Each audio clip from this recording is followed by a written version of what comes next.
So your question about my research, I started, my original field of research is data management, where I was focusing on ways to collect user requirements and application domain requirements in order to build systems that faithfully implement these requirements. So that's my starting point in research.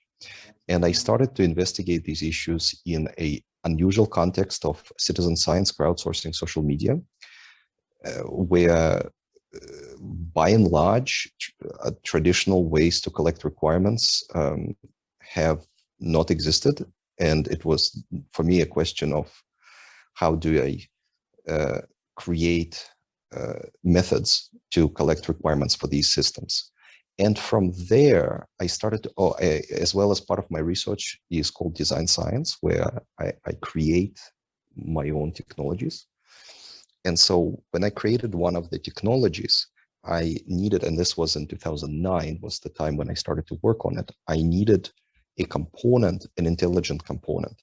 And so from around 2013, I started to do research on artificial intelligence as part of that project originally. So originally it was with the aim of those requirements that could not be collected from the users for different reasons, the artificial intelligence were to fill in the blanks. And gradually I transitioned over the years into research that focuses on artificial intelligence as opposed to the context that I just mentioned. So my work nowadays deals with ways to infuse human knowledge into AI.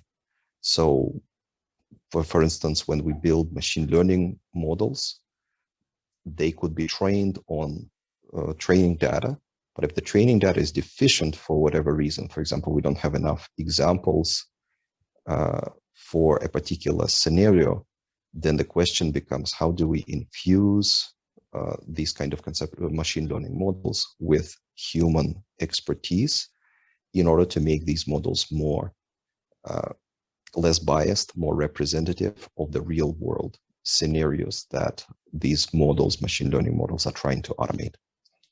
And as part of that, I'm coming back to my original research, which dealt with conceptual modeling and data management, and I'm trying to use data management, conceptual modeling approaches in order to improve machine learning models, as well as in order to make these machine learning models more explainable. So in a nutshell, that's my research.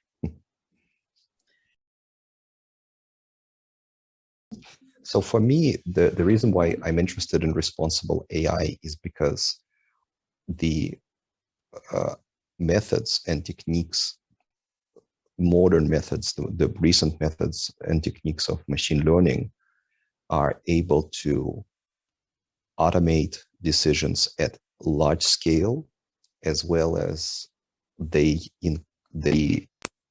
increasingly model and automate and make decisions in a variety of contexts, sensitive contexts such as medicine, for instance, or the context I'm also working in, which is foster care organizations. And so if we were to introduce artificial intelligence, well, it has already been introduced, but if we were to continue introducing and increasing the amount of automation supported by AI in these sensitive areas, we need to make sure that these technologies behave in an ethical, responsible manner, comply with existing laws, comply with human norms, with privacy, with considerations that deal with compassion and care toward human beings. So the more we start to rely on AI and the more AI takes over the daily functions, the more we need to make sure that it doesn't do it at the expense or to the detriment of humanity. So that's why I'm interested in this topic. For me, the question that currently has no answer in the area of responsible AI, and in fact in the area of artificial intelligence more generally, is where is the limit?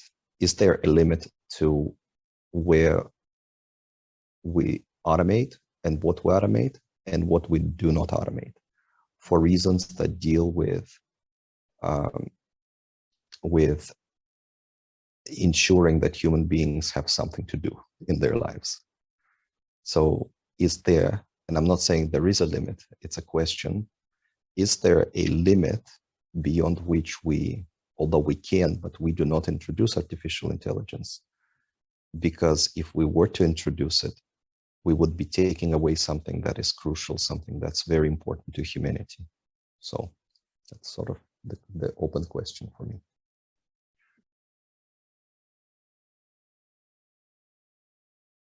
Oh,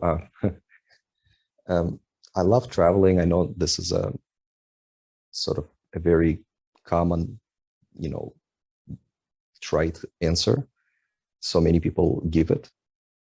But I guess to be more unique, I love living in different places for short to medium amounts of time, such that I can soak in the culture, sort of, and really get to experience the places. By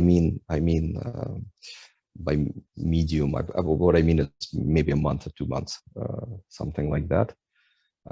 As opposed to just descend on a hotel, stay for a week, and then you're gone.